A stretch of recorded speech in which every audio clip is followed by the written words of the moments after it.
ലോകത്തെ ആകെ ബാധിക്കുന്ന എല്ലാ വിഷയങ്ങളും നമ്മളെയും ബാധിക്കും എന്ന് മനസ്സിലാക്കാത്ത ധാരാളം ആളുകളുണ്ട്.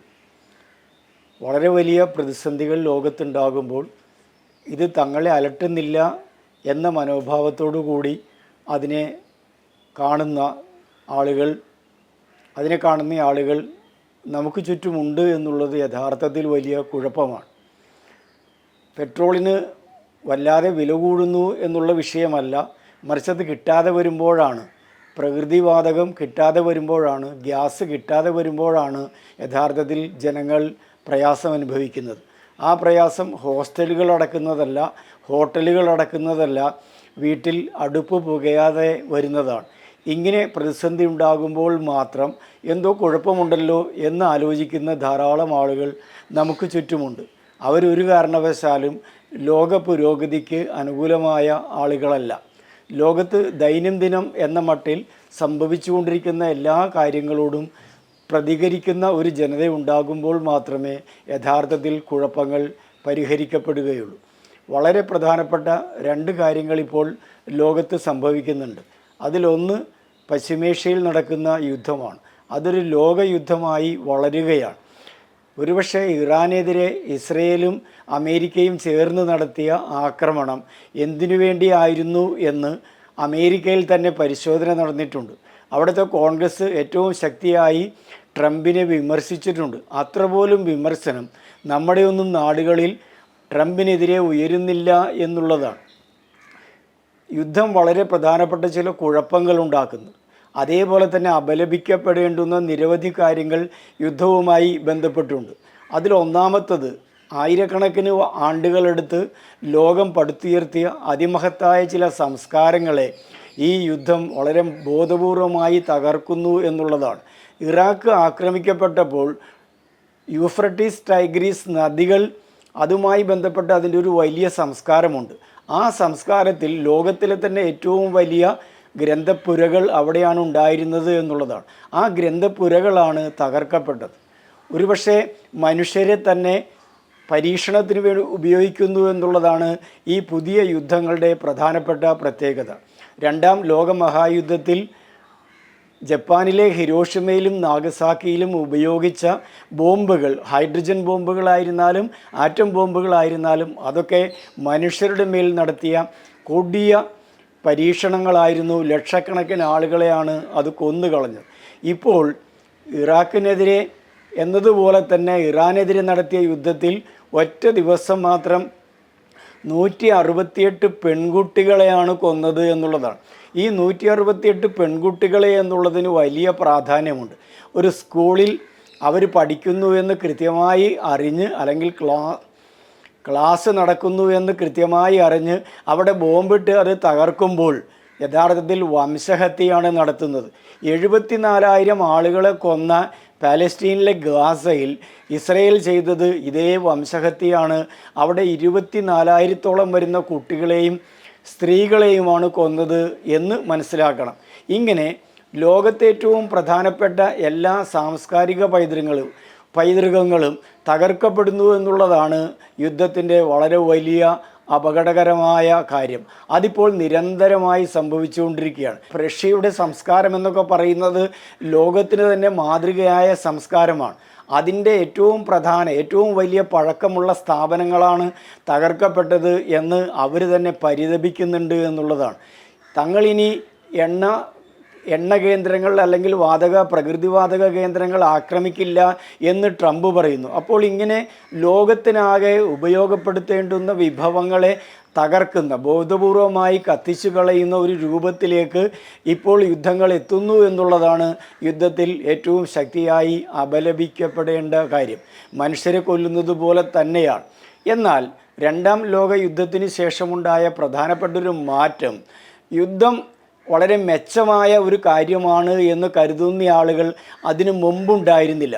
യുദ്ധം ഭയങ്കര നാശമാണ്, മനുഷ്യരെ കൊല്ലുന്നതാണ്, കെട്ടിടങ്ങളാകമാനം തകർക്കുന്നതാണ്, സ്ഥാപനങ്ങൾ നശിപ്പിക്കുന്നതാണ്, അങ്ങനെയൊക്കെയുള്ളൊരു ധാരണയാണ് ഉണ്ടായിരുന്നത് എങ്കിൽ ലോക മുതലാളിത്തത്തിൽ 1944 എന്നുള്ള വർഷത്തിൽ ഏറ്റവും പ്രധാനപ്പെട്ട 2-3 സ്ഥാപനങ്ങളുണ്ടായി. അതിലൊന്ന് IBRD എന്ന് പറയുന്നൊരു സ്ഥാപനവും 2 IMF വേൾഡ് ബാങ്ക് എന്ന് പറയുന്ന സ്ഥാപനങ്ങളുമാണ്. ഈ 3 സ്ഥാപനങ്ങൾ തമ്മിൽ പരസ്പരമായ ഒരു ബന്ധമുണ്ട്. അതിൽ IMFനെയും വേൾഡ് ബാങ്കിനെയും കുറിച്ച് പറയുന്നത് തന്നെ ഇരട്ട സഹോദരിമാർ എന്നാണ്.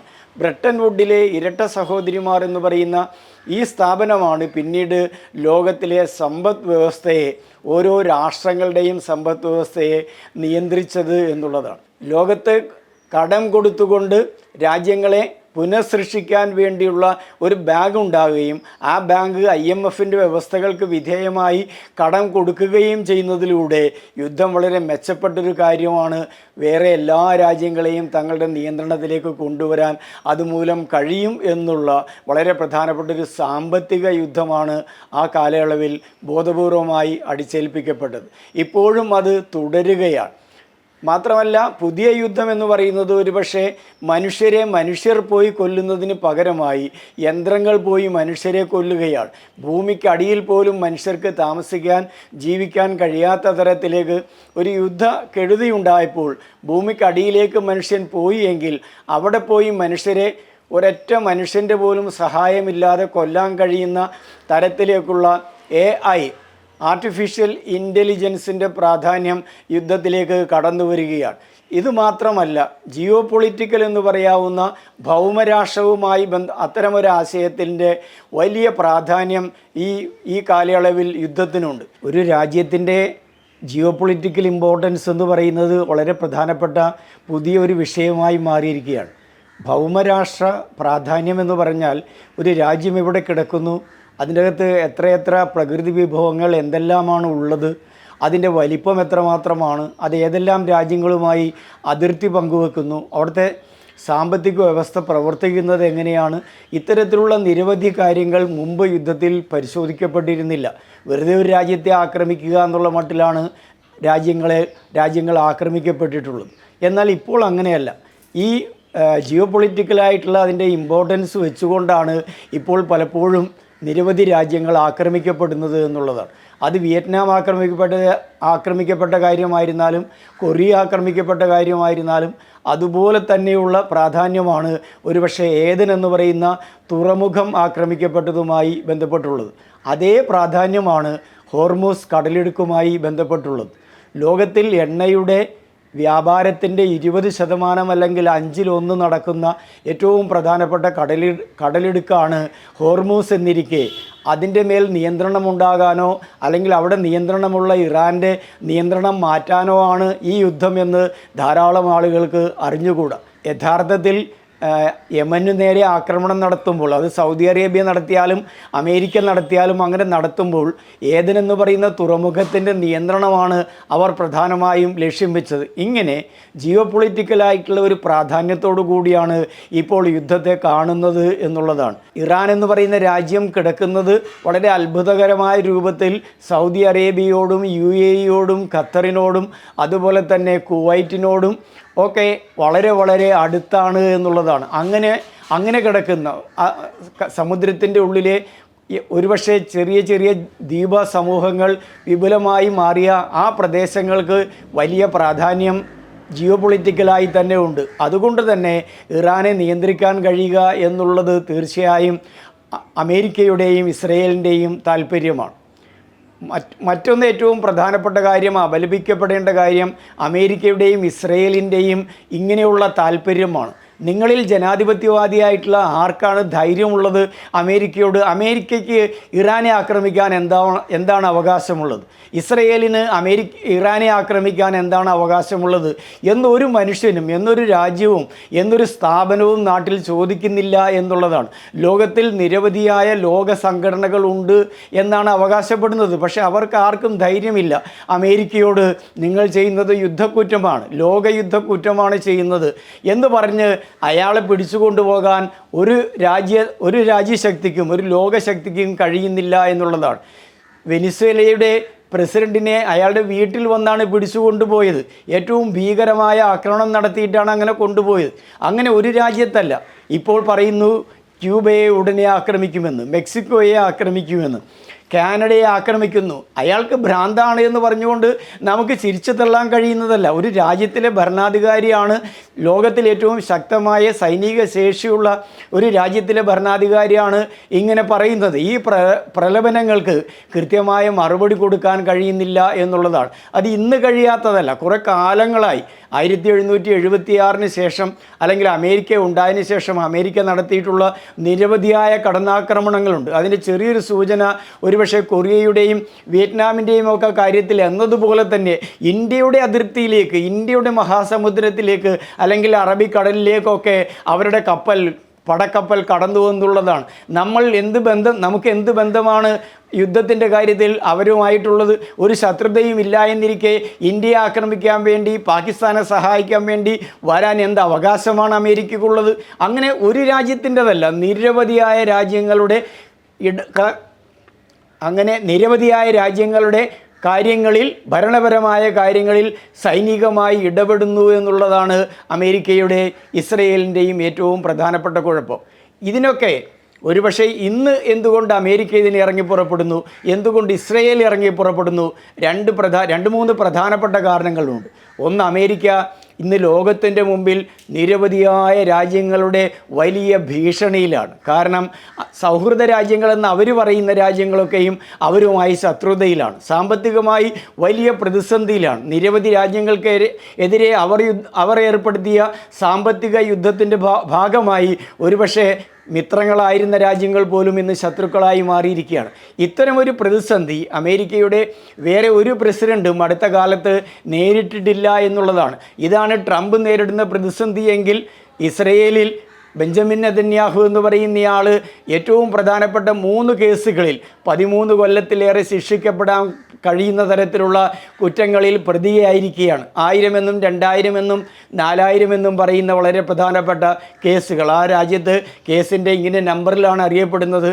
ആ കേസുകളിൽ അയാൾ വിചാരണ ചെയ്യപ്പെട്ടാൽ, ശിക്ഷിക്കപ്പെട്ടാൽ അയാൾക്ക് ഒരു കാരണവശാലും പാർലമെൻ്ററി രംഗത്ത് പിന്നെ നിൽക്കാൻ കഴിയില്ല എന്നുള്ളതാണ്.